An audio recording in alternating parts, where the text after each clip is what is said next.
E aí pessoal, aqui nós temos agora o nosso segundo vídeo sobre a nossa obra, né, Romeu e Julieta, e essa vai trazer o contexto histórico-social mais profundo, né, de todas as características mesmo desse período e principalmente aquelas características que se encontram na obra, tá? A gente vai falar sobre o período da passagem da Idade Média para a Idade Moderna, tá? Então, aqui vocês vão ter realmente uma aula de história, né? Falando sobre os vários acontecimentos desse período. Primeiramente, né? Como nós sabemos, Romeu e Julieta foi escrito por William Shakespeare. William Shakespeare é um dos grandes nomes do Renascimento. E o que vem a ser o Renascimento? Né? O Renascimento foi um movimento artístico, cultural e científico que vai ocorrer na passagem da Idade Média para a Idade Moderna. Como eu já havia dito para vocês, é um período de grandes transformações. Nesse momento nós vamos ter um novo conjunto de temas, né, de interesses, tanto para os meios científicos quanto para o meio cultural. Tá? Então o Renascimento traz uma nova visão de mundo e não necessariamente assim um rompimento total, tá? Mas uma mistura de elementos de modo que nós vamos ver algumas características aqui pela frente e a gente vai ver que elementos novos são esses e que elementos, logicamente, permaneceram, né? Uma das primeiras coisas importantes que o Renascimento trazia era a ideia da razão, né? Trazer a valorização do espírito humano. Colocava que, a partir do momento que a pessoa utilizou da razão e tal, ele tem mais essa proximidade de Deus. Como se fosse, assim, uma ideia de se tornar um ser mais desenvolvido, né? Consequentemente, respondendo ali aquilo que Deus fez o homem, né? A sua imagem e semelhança, né? Então, dentro dessa ideia da razão, é natural que nós vamos ter o elemento do humanismo, né? Que é um aspecto fundamental. Né? As ações humanas são fundamentais. Tá? Então, o homem é o centro das preocupações. Dá pra gente entender por que então Romeu e Julieta traz tanto assim essa emoção, né? O homem, a figura humana ali em toda a sua plenitude, né? No sentido mais humano possível, né? Como muitos falam, a obra Romeu e Julieta ela tem inspiração na Grécia Antiga. Muitas histórias desse tipo eram contadas na Grécia Antiga. Então acredita-se que o William Shakespeare tem essa inspiração, né? E essa é uma característica do Renascimento, que é exatamente o período do William Shakespeare, né? Ele é um grande artista do Renascimento, né? Então, o classicismo é essa ideia, né? Essa busca pela antiguidade clássica, Grécia e Roma, né? E acreditava-se então que nesse período o homem, devido a essa ideia humanista, ele estava se inspirando, né? Nessa no pensamento, na forma de ver o mundo dos clássicos, né? E aí você imagina que eles estavam vindo da Idade Média, Idade Média bem preconceituada, colocada como a Idade das Trevas, o que nem, não é verdade, inclusive. Então eles queriam buscar o esplendor da humanidade no passado, né?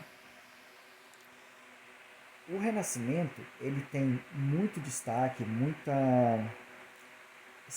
poder de realização, já que envolvia muitos artistas, né, cientistas e tal, porque tinha apoio de pessoas importantes. Desde o início eu falei para vocês que é o período, no outro vídeo inclusive, né, que é o período de ascensão da burguesia. Então a burguesia, que no caso são os comerciantes e tal, eles vão ser muito importantes nesse projeto. Por quê? Porque muitos deles queriam eternizar os seus nomes, principalmente das suas famílias, aquelas famílias mais poderosas, principalmente da Itália, né? Porque o Renascimento tem como berço a Itália. Até porque Verona também era na Itália, né?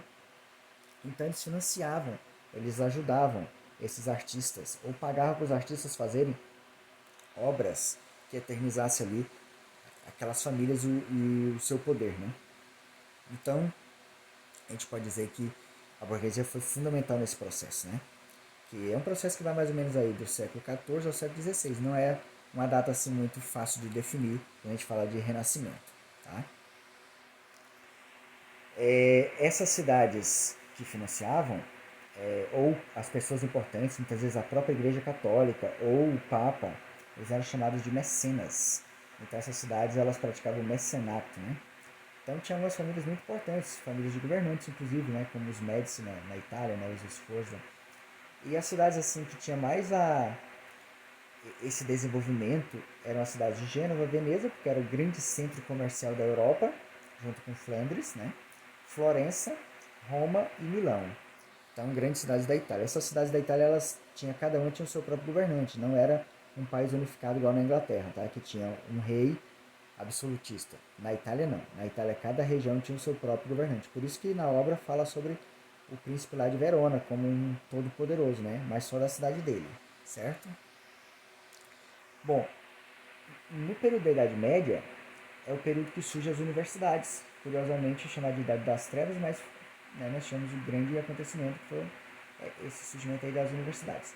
Só que no primeiro momento as universidades eram ligadas ao catolicismo, né?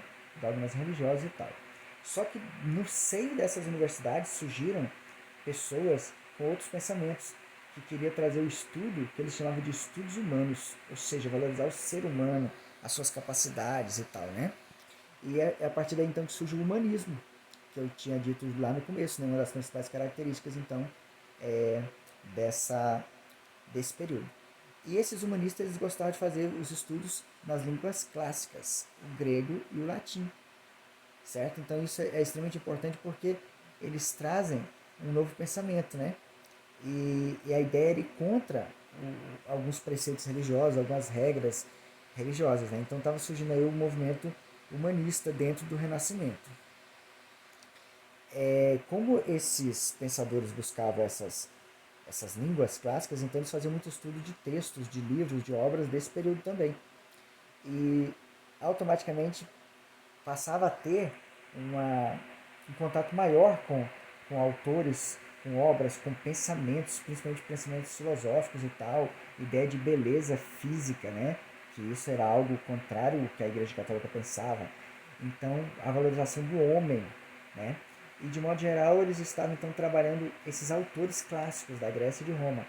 E aí por isso a gente pode dizer que nós vamos ter aí o homem no centro de tudo, né? Que é a ideia do antropocentrismo. E o nome Renascimento vem disso também, porque muitos acreditavam que estava renascendo a cultura clássica, né? No meio de toda aquela situação, todo esse processo estava fazendo renascer a cultura clássica, né? Da antiguidade clássica, que, como eu disse, Grécia principalmente e Roma também. Tá? Uma coisa interessantíssima desse período é que, com a ascensão da burguesia, nós vamos ter o desenvolvimento do comércio de forma muito forte. E esse desenvolvimento do comércio vai atingir níveis muito maiores do que o que tinha até então. Por exemplo, o comércio na Europa ele vai se expandir para outras regiões. E os reis absolutistas então vão financiar grandes expedições. E nessas expedições o objetivo é encontrar ouro e prata, estabelecer comércio, ou seja, riqueza. E esse processo então, ele é um processo onde os reis detêm o controle sobre tudo, né? Porque quer fazer do seu país o país mais rico, né? Que são os estados nacionais que estão surgindo nesse período. E então, todo esse processo comercial a gente vai chamar de mercantilismo. Então está nascendo o capitalismo nesse período, certo? O mercantilismo, que a gente pode chamar também de capitalismo comercial ou de pré-capitalismo, né? Então, realmente, no meio dessa confusão toda, né, do renascimento do comércio, que o renascimento também está, o renascimento cultural, né, também está acontecendo, e nós vamos ter então financiamento para as obras, tal qual o William Shakespeare faz parte desse grupo de artistas, né? As grandes navegações que dá origem aqui à América, né, descoberta pelos europeus, também é fruto desse período, porque a busca pelo comércio por ouro e prata fez os europeus chegarem aqui, indo, claro, né, para a Ásia em busca de riquezas, mas acaba chegando então aqui à América. E aí então, num processo grandioso, aliás, extremamente grandioso, né? O primeiro grande empreendimento, talvez, da humanidade, né? As grandes navegações, encarar o mar, né? E aí, então, acontece o descobrimento da América em 1492, né? Então, é mais uma consequência desse período, tá? o período de transformações na Europa. É o período maravilhoso, né, de grandes descobertas, de todas as coisas importantes estão acontecendo nesse período, né? Como eu tinha dito antes, o rei era fraco no mundo feudal, então o rei acaba se fortalecendo por causa da ajuda dessa burguesia. E é a burguesia então que parte para esse comércio e descobre o mundo, digamos, né? E graças ao apoio dos reis absolutistas, que são reis que cada dia se tornam maiores no sentido do poder, se consideram inclusive deuses, né? Muitos pensadores, inclusive, justificavam a ideia dizendo que eles eram deuses de fato, né? E aí nós vamos ter, nesse período, esse fortalecimento do poder dos reis e o surgimento dos estados nacionais, né? Que seriam os países atualmente, né? Inglaterra, França, mais tarde Espanha, Portugal, né? E assim sucessivamente, né? Só para constar como esse período foi importante, gente, e só para deixar claro, tá? Nós estamos falando de um período relacionado com a obra, tá? Romeu e Julieta. Esse período ele vai gerar grande acúmulo de capital, graças ao mercantilismo. Depois nós vamos ter a reforma religiosa que vai trazer a ideia do comércio mais forte ainda. E aí, tudo isso vai culminar na Revolução Industrial, né? Já no século XVIII. E como a igreja perde força, né, com o passar do tempo, a razão vai sempre tomando espaço, aí surge um movimento muito importante também chamado movimento iluminista. E desse movimento iluminista nós vamos ter a Revolução Francesa. E aí então já surge o que nós chamamos de idade contemporânea, que são os nossos dias. Então olha como esse processo foi um processo grandioso, né, de grandes transformações, e que culminou na Revolução Francesa, que deu origem a esse novo pensamento de mundo, esse pensamento político, esse pensamento econômico. Ou seja, moldou o mundo atual, né?